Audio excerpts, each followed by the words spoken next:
Hello everyone, welcome back to Forza Horizon 5 with another Hot Wheels snow build. We're going old school. The Audi RS2 Avant, one of my all-time favorite Audis. I don't know, I just wanted to have a go with an estate car. We've run a lot of modern sports cars, a lot of classic sports cars. We haven't really run a normal vehicle. The most normal we've had is probably the Oldsmobile Tornado. So this is, a family car that just so happens to be basically designed by Porsche. We are probably going to need an engine swap. We'll probably end up with 2JZ. We'll try to keep it stock. I have literally no hope for it staying stock, but we'll give it a shot. 265s all around are okay. It's not stellar. Just max this out. It is pretty light for an estate car, less than 3,000 pounds, so that is a positive. We will need a gearbox. We do not have a normal gearbox swap by default from the all-wheel drive swap, because you don't need an all-wheel drive swap.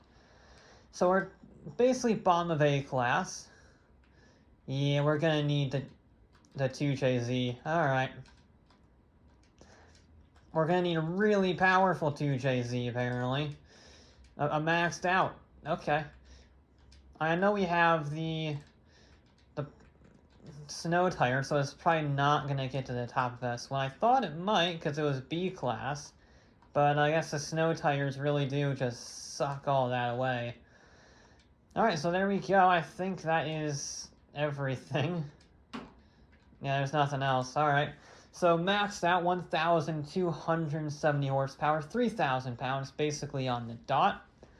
It's a estate car, which is both cool and it gives us a bit of weight to press down because the tires are not that big, so it should hopefully give us a little more traction. It's just a matter of, are those 265s too small? The RS2 Avant has to beat the Aston Martin DBS Superleggera. That did a 218.5, and although I said this a lot over the last few episodes, I don't think it's gonna beat it. I have been wrong. I was wrong about the Aston Martin, I was wrong about the Nissan, I was wrong about the Lotus. But, yeah, I think this doesn't have the tire sizes for it. Sort of like the Toyota S800, that didn't have the tire sizes for its acceleration, essentially.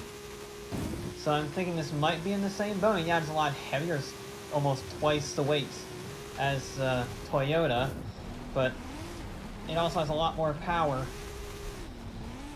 We shall see. I've pretty much given up making predictions, because I never expected the Nissan to do so well because it's so modern. I never expected the Aston Martin to do this so well for the same reason. I thought the Ferrari would do a lot better, although I am planning on rerunning that, because it is weird that it's at the very bottom, and I think there have been substantially worse vehicles run. And I think since that was the first one to run, that is why it is far down at the bottom. But, I don't know. It doesn't seem too bad handling, I gotta say. Acceleration is average. The power-to-weight ratio really isn't that great. It's 3 to 1, essentially. Maybe 2.9, 2.8. But it's not as good as other vehicles, and it doesn't have the same lightweight response, for lack of a better word. It can't punch itself out of corners. Uh-oh, airtime. Yeah, I knew that was, as soon as I got the airtime, I was thinking, oh, well, we're gonna be face first into a wall. Which is disappointing, but it is also the first run. Gotta work out the kinks. Probably could have gone a little higher on the bank, and that might have mitigated that. Oh, this really doesn't like the bumps, because it just... There we go. A little bit of a 360 for style points, and not the fact that this thing hates bumps. It just gets bounced around for some reason. Okay. Hopefully it doesn't have the same issues up the climb up the hill. I know it's more of a mountain, but brakes are okay. Probably could use a little lift there. Definitely not a clean run in any stretch of the imagination. Oh, it doesn't get bounced around too much. It doesn't carry crazy speed. It's average for speed up there, 75 miles an hour. But it's also not exceptional. So we'll see how it fared. Whoa. Yep, it tried to spin me in the wall again. Yeah, alright.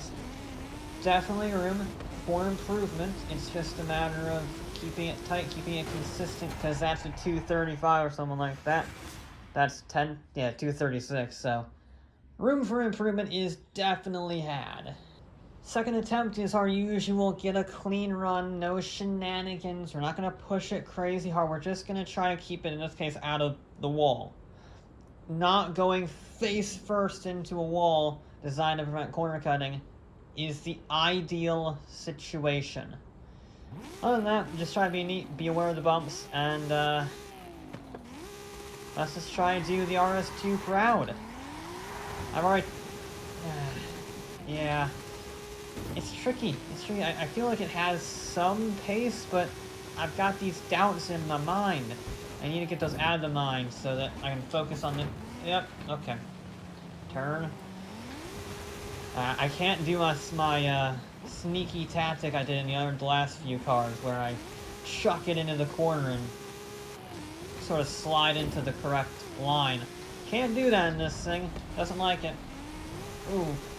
Yeah, I don't know if it's just it's probably a mixture of me not being used to the vehicle and also the vehicle not being exceptional, because it's really not easy to...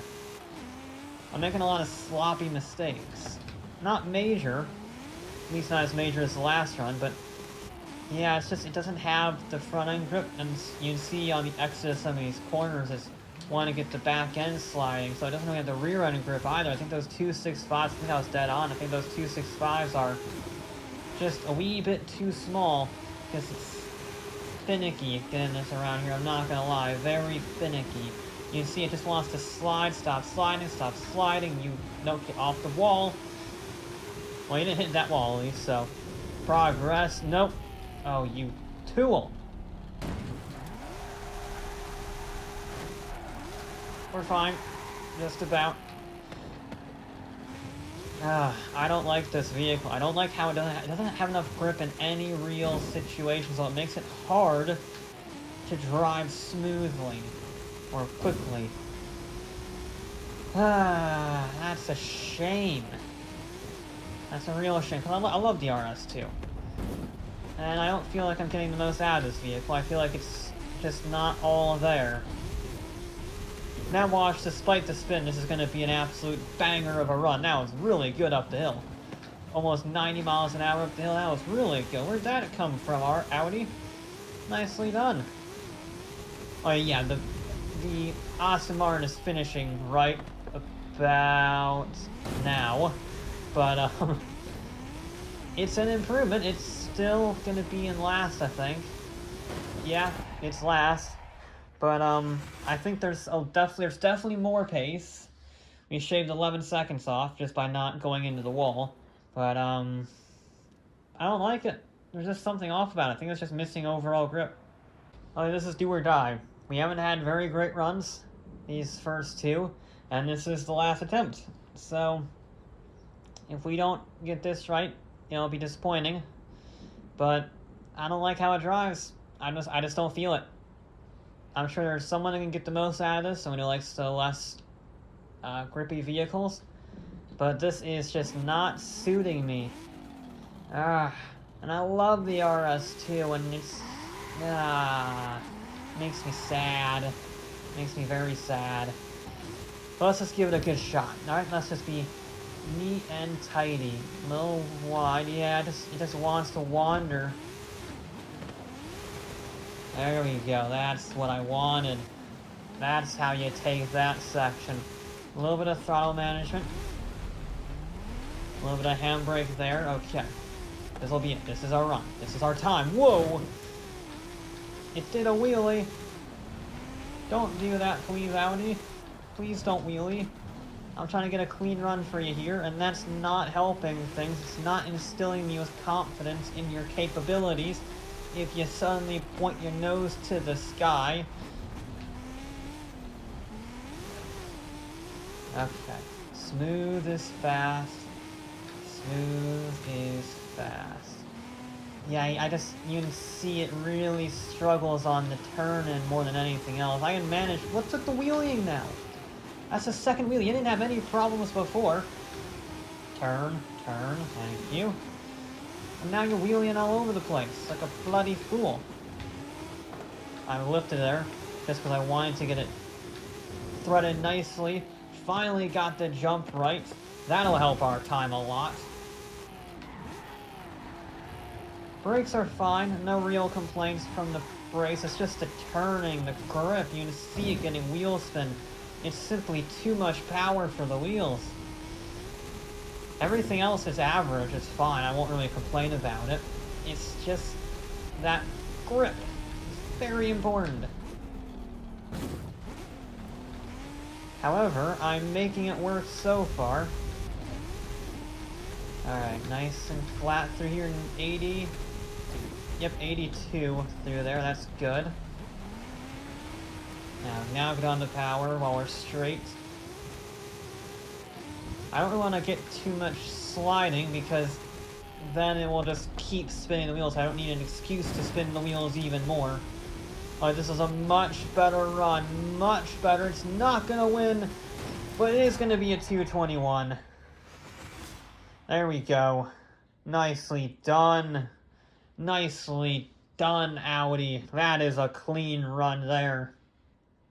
That was not easy. And yeah, that's as fast as you can go, really, because it just doesn't have the grip. It doesn't have the rear end grip when you're putting the power down. It doesn't have the front end grip when you're turning in. So it's just sort of meh, really. It's difficult to extract speed out of it for that reason. However, a 221.5 will put it behind the M3 GTR only just, well, ahead of the Tornado, the Ranger, the Cayman, all of those. So I mean, it's not great. I'm not going to beat around the bush. It's not great. But considering where we started in the 236s, shaving 15 seconds off, I guess I'll take it. That'll be it for this episode, though, of Forza Horizon 5. I'll be back with more